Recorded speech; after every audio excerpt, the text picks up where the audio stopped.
Pour ne rien manquer, abonnez-vous maintenant. Il est 10h35. Réforme des retraites, mobilisation depuis ce matin. Ce n'est pas le dernier jour de mobilisation, prévient la secrétaire générale, la nouvelle secrétaire générale de la CGT, Sophie Binet. Sophie Binet qui attend, comme tout le monde, la décision du Conseil constitutionnel. Demain, elle tombera en fin d'après-midi. Je suis avec Natacha Paumet, secrétaire générale CGT Service Public. Natacha Paumet, bonjour. Bonjour. Merci d'être avec nous. 12e journée de mobilisation. À Paris, grève des éboueurs qui repart ou pas? Qui repartent depuis ce matin. Hein. Ils ont fait une pause dans la mobilisation depuis le 24 mars, mais là, ils repartent aujourd'hui largement. Et nous étions ce matin d'ailleurs avec notre secrétaire générale Sophie Binet devant un piquet de grève à Ivry. Avec les grévistes, donc, ça repart pour les éboueurs, Natacha Paumet. J'ai lu le slogan de la CGT, enfin le tract de la CGT. Il s'agit de transformer les rues parisiennes en décharges publiques, c'est cela? Écoutez, quand les éboueurs exercent leur droit de grève, ils ne ramassent pas les poubelles. Et donc, du coup, de fait, les rues de Paris se transforment en décharges publiques. Oui, c'est l'objectif, hein. Puisque vous ne ramassez pas les poubelles, c'est l'objectif, transformer les rues parisiennes en décharges publiques. Alors, grève, combien de temps? Écoutez, pour le moment, le préavis et l'appel, c'est la grève reconductible, mais les salariés, dès l'instant qu'ils s'installent dans un mouvement de grève, se réunissent à chaque fin de journée pour décider de la reconduction le lendemain. Sites de gestion, de ramassage des déchets bloqués, des garages aussi, des centres d'incinération bloqués, c'est cela? C'est cela, oui. Il n'y a pas de ramassage déjà ce matin dans Paris? Alors, vous savez que sur la ville de Paris, il y a un secteur avec les éboueurs de la ville de Paris, donc secteur public, et un secteur géré par le privé. Oui. Et il y a un petit peu de ramassage au niveau du secteur privé et peut-être un petit peu du secteur public. Nous sommes en train de faire un recensement au niveau des garages pour voir les agents grévistes. Est-ce que, en fonction de la décision du Conseil constitutionnel, cette grève sera stoppée ou pas?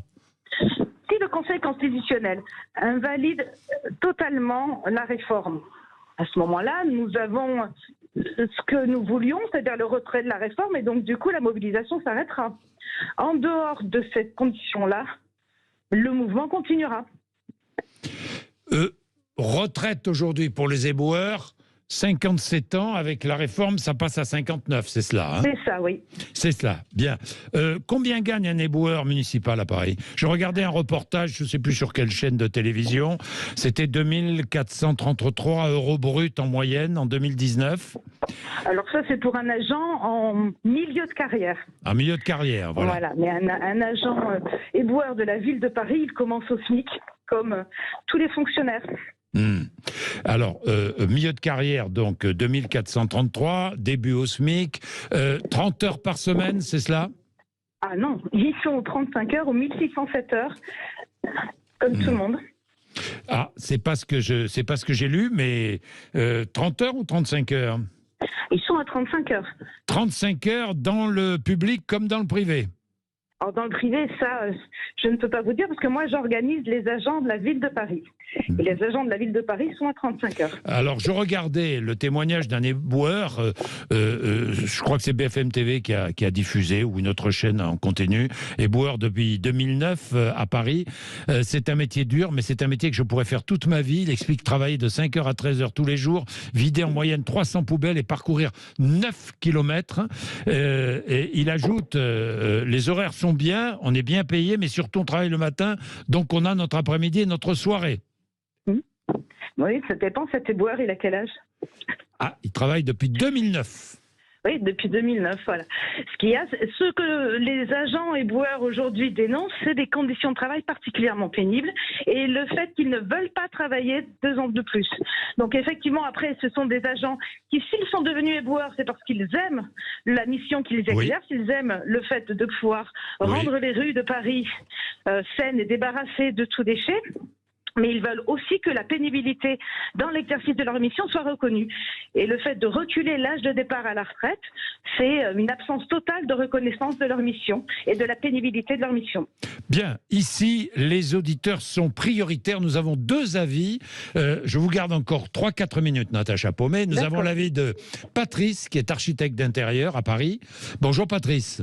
Bonjour Monsieur Bourdin, bonjour Madame la nouvelle présidente de la CGT. Non, ce n'est pas la nouvelle présidente de la CGT, c'est la secrétaire générale des services publics, CGT. Ah bon, d'accord. Mais enfin, c'est elle qui dirige la CGT Services Publics. Voilà. Ah d'accord.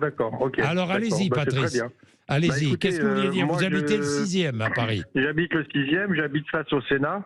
Donc on a eu les poubelles très longtemps. Oui. Parce que je pense que les grévistes voulaient marquer plus ces endroits-là que d'autres et ils ont raison. Moi, en tant qu'habitant, évidemment, il y a une gêne, on le sait, mais je leur donne raison sur toute la ligne parce qu'il est inadmissible la manière dont se sont passées les choses, surtout, c'est-à-dire l'utilisation de la loi par M. Macron pour arriver à ses fins en détournant des articles constitutionnels que vous connaissez mieux que moi d'ailleurs. Je trouve ça inadmissible. Donc je donne raison à ces personnes qui manifestent. Et alors je suis un homme de droite, pardonnez-moi madame, il y en a, et je vais aller manifester avec les mouvements de gauche cet après-midi, comme je le fais depuis 6 ou 8 semaines, je sais pas, j'ai pas compté, mais j'y vais systématiquement parce qu'aujourd'hui, ce qui compte le plus, c'est de savoir que le peuple, le petit peuple, souffre. Et ça, c'est inadmissible. Notre pays est un pays riche et fort. Il a été amoindri par M. Macron par des magouilles et c'est inadmissible. Donc je ne supporte pas cette façon d'être et je soutiens ces personnes, non seulement parce qu'il y a une pénibilité réelle, je me vois mal sur un camion ramasser des poubelles parce qu'il faut de la force, il faut de l'endurance et du courage, et je les félicite de leur travail et je suis totalement solidaire de leur action. Bien, restez avec nous, Patrice. Geoffrey n'a pas tout à fait le même avis que vous. Il est aussi à Paris. Bonjour, Geoffrey. Oui, bonjour. Moi aussi, comme monsieur, oui, bonjour à vous et puis à madame la secrétaire. Moi aussi, je suis plus ou moins, enfin, je suis de droite aussi, mais j'ai pas le même avis parce qu'enfin, je me dis, il y a peut-être d'autres façons de manifester, de voir les choses, et on peut pas, sur le plan sanitaire, c'est pas possible. Je veux dire, ça tire les rats, tout ça, c'est même dangereux. On l'a même vu aux premières manifestations, les gens qui mettent le feu aux poubelles, ça peut mettre le feu aux immeubles. Il en va du danger. C'est vraiment dangereux, quoi. Est-ce qu'il y a d'abord, tiens, on va demander. Est-ce que il y a une responsabilité, Natacha Paumet, sur le terrain de la sécurité? Est-ce que vous avez une responsabilité si jamais... Alors, sur la question de la sécurité, donc déjà, les poubelles ne sont pas ramassées parce que les éboueurs sont en grève et exercent leur droit constitutionnel de faire grève. Oui. Sans éboueurs, pas de ramassage des poubelles. Donc là, déjà, nous sommes tous d'accord. Sur le fait que les poubelles soient incendiées et que ça représente un danger. Je rappelle que ce qui permet d'assurer la sécurité des manifestations et des bâtiments, ce sont les forces de l'ordre. Donc s'il n'y a pas de mouvement social, s'il n'y a pas de personnes qui mettent le feu aux poubelles, il n'y a pas de danger.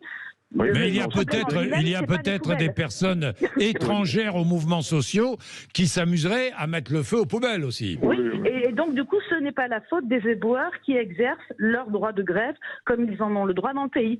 Là, c'est un autre problème et ce n'est pas de la responsabilité des éboueurs. Mais sachez bien que les éboueurs regrettent et aimeraient pouvoir exercer leur mission et ils le feront dès l'instant que ce projet de réforme sera retiré. Geoffroy. Oui, mais ce que je veux dire, c'est que dans ce cas-là, vous vous rendez compte, si tous les métiers qui sont pénibles font grève, alors à ce moment-là, ça peut aller. Il y a les égoutiers, il y a 36 000 métiers pénibles. Donc, dans ce cas-là, c'est tout le pays qu'on paralyse juste pour une loi, quoi. Faut arrêter, quoi. Alors moi, je suis pas pour cette loi. Je trouve que c'est vrai que c'est exagéré. Je dis 64 ans, peut-être pour les gens qui travaillent dans les bureaux, d'accord, mais il faut peut-être revoir pour les gens qui la pénibilité au travail. Voilà, exactement.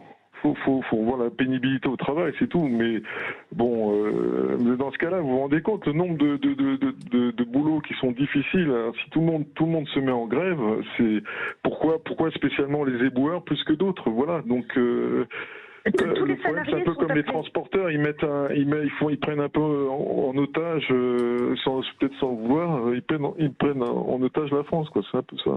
Là, pour le coup, la population est majoritairement opposée à cette réforme. Oui, on entend bien. On est à dernier sondage, 62%. Voilà, la population active est encore plus opposée à cette réforme. Donc pour le coup, c'est le gouvernement qui ne peut pas continuer à gouverner contre l'opinion et contre son peuple. Oui, mais vous vous rendez compte, vous, madame, si je peux me permettre, vous mettez un autre gouvernement à la place, ils font une loi, ça sera pareil. Il y a tellement en France, c'est tellement divers que ça va manifester dans la rue et ça sera pareil. C'est ingouvernable. Dans ce cas-là, c'est un pays qui n'est pas gouvernable parce que à cause toujours les syndicats qui mettent des bâtons dans les roues, donc on peut pas avancer dans ce pays. Bien, merci Geoffrey, merci Patrice. Natacha Paume, merci beaucoup. Si jamais, Natacha Paume, si le Conseil constitutionnel décide de sanctionner une partie de la loi, mais pas la loi tout entière, vous faites quoi ? On continuera. Là, nous, c'est l'ensemble de cette loi qui met fin notamment au régime pionnier, mais aussi à l'âge de départ à la retraite. Donc, si ces 2 points, mais même si l'intégralité de la loi n'est pas sanctionnée, nous continuerons. Merci Natacha Paume, merci 10h46, ça vous fait réagir, je le sais, très nombreux. Et ici, vous le savez, dans ces 2 heures, vous êtes prioritaire. Toutes les opinions sont exprimées. Ça, je tiens, vous l'avez entendu, hein, un pour, un contre, ces mouvements. Toutes les opinions sont exprimées. Il est 10h47. Merci d'être avec nous. Allez, on se retrouve dans un instant. Je vais changer complètement de sujet parce qu'il y a débat. Aujourd'hui, Assemblée générale des actionnaires du groupe Stellantis. Et il y a débat autour du montant de la rémunération du patron, du grand patron de Stellantis, Carlos Tavares. 23 millions d'euros touchés en 2022. 10h47.